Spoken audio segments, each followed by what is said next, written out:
Dari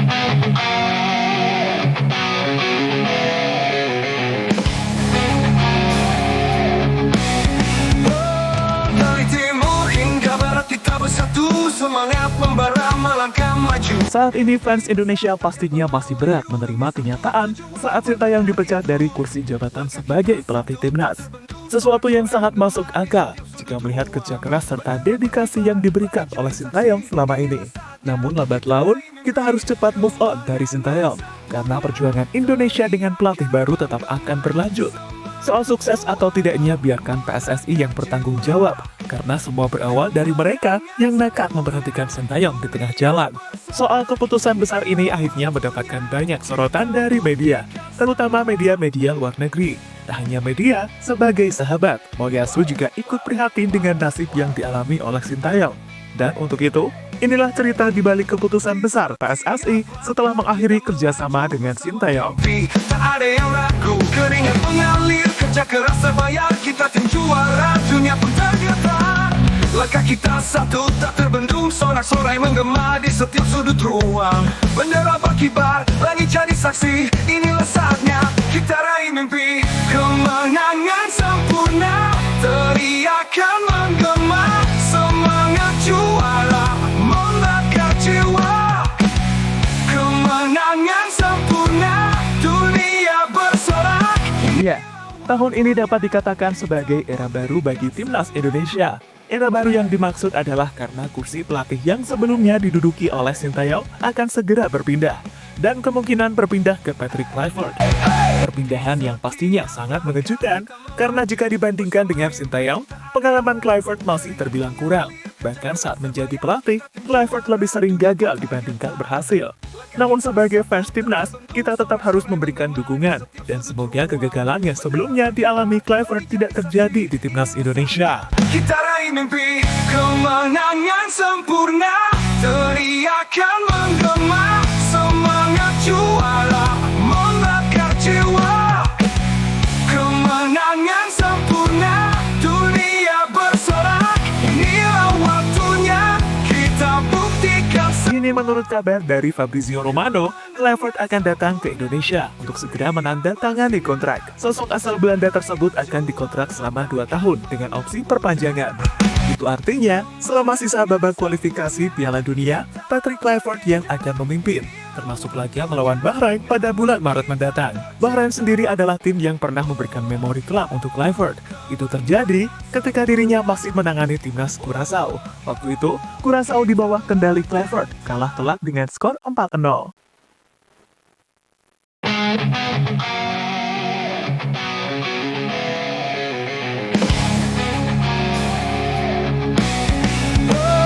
Dari timur hingga barat kita bersatu, semangat membara melangkah maju. Mimpi besar takkan pernah layu demi satu tujuan kemenangan. Usai melihat track record Kluivert yang kurang meyakinkan, fans Garuda kemudian penasaran bagaimana penilaian fans Curaçao terhadap kinerja dari pelatih berusia 48 tahun tersebut.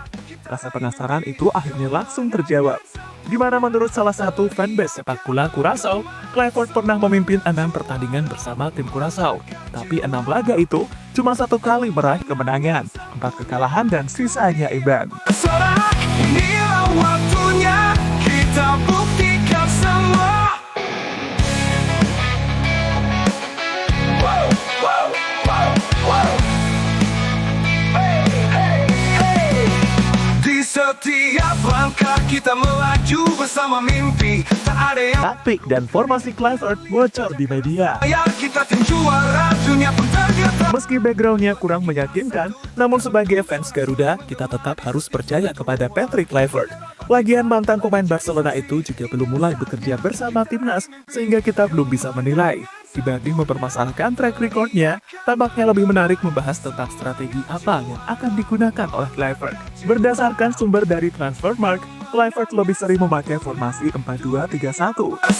Dengan formasi itu, hal inilah yang akhirnya memunculkan spekulasi siapa-siapa saja pemain yang akan masuk ke dalam starting line-up. Untuk kiper bakal diisi oleh Marten Pas, sementara posisi lainnya masih bisa dikombinasikan tergantung situasi di lapangan. Setiap langkah kita melaju bersama mimpi, tak ada yang ragu, keringat mengalir. kerja keras terbayar, kita tim juara, dunia pun tergetar. Langkah kita satu tak terbendung, sorak-sorai menggema di setiap sudut ruang. Bendera berkibar, langit jadi saksi, inilah saatnya kita raih mimpi. Kemenangan sempurna, teriakan menggema. Semua pasti juga penasaran dengan nasib pemain yang sebelumnya menjadi kesayangan Sintayong seperti Pratama Arhan hingga Asnawi. Tampaknya di bawah kendali Clifford, Arhan bakal kesulitan mendapatkan tempat. Sementara Asnawi masih memiliki peluang, tergantung dirinya bisa bersaing dengan pemain lain atau tidak.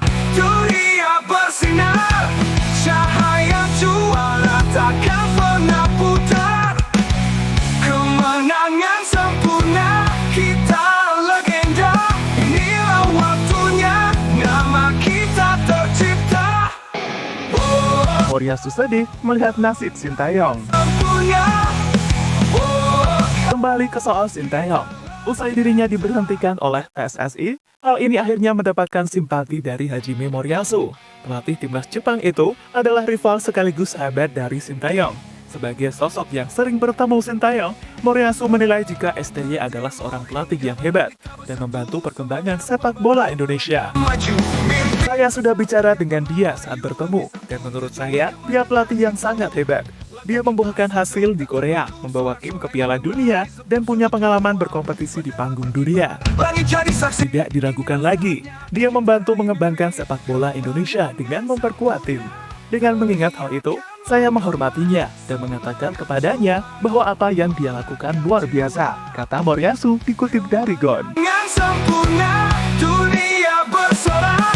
Inilah waktunya, kita buktikan semua.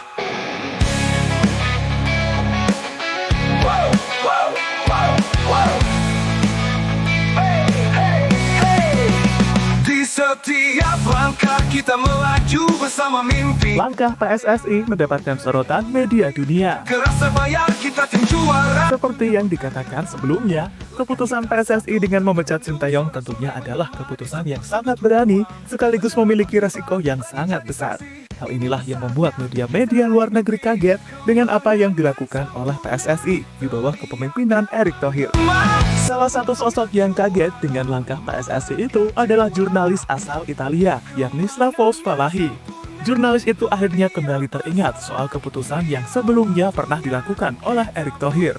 Keputusan yang dimaksud adalah saat Erick Thohir mengganti Mancini dengan Frank de Boer waktu masih menjabat sebagai presiden Inter Milan. Dan pada akhirnya, Frank de Boer gagal ketika melatih Inter. Di setiap langkah kita melaju bersama mimpi, tak ada yang ragu. Keringat mengalir, kerja keras terbayar, kita tim juara, dunia pun tergetar. Langkah kita satu tak terbendung, sorak-sorai menggema di setiap sudut ruang. Bendera berkibar, langit jadi saksi, inilah saatnya kita raih mimpi. Kemenangan sempurna, teriakan menggema. Selain jurnalis tadi, ada banyak media yang membahas langkah PSSI dalam merekrut Patrick Kluivert. Di antaranya datang dari Sky Sports, ESPN, hingga media-media lainnya. Inilah waktunya, kita buktikan semua. Kemenangan sempurna, dunia bersinar. Cahaya juara takkan pernah putar. Kemenangan sempurna, kita legenda. Inilah waktunya, nama kita tercipta. Ini menarik dinantikan apakah perjudian yang dilakukan PSSI berbuah manis atau tidak. Tapi yang pasti, saat ini fans timnas Indonesia tidak menginginkan proses lagi, melainkan hasil. Itu berarti, mau tak mau Patrick Kluivert harus bisa membawa Indonesia lolos ke Piala Dunia. Jika gagal, maka tekanan besar akan diberikan kepada Patrick Kluivert dan semua jajaran pengurus PSSI, termasuk Erick Thohir. Jadi itulah, saat langkah Indonesia mendapatkan perhatian dari media-media dunia, serta reaksi Moriyasu melihat sahabatnya dipecat oleh PSSI. Tak terbendung, sorak-sorai menggema di setiap sudut ruang. Bendera berkibar, langit jadi saksi, inilah saatnya kita raih mimpi. Kemenangan sempurna, teriakan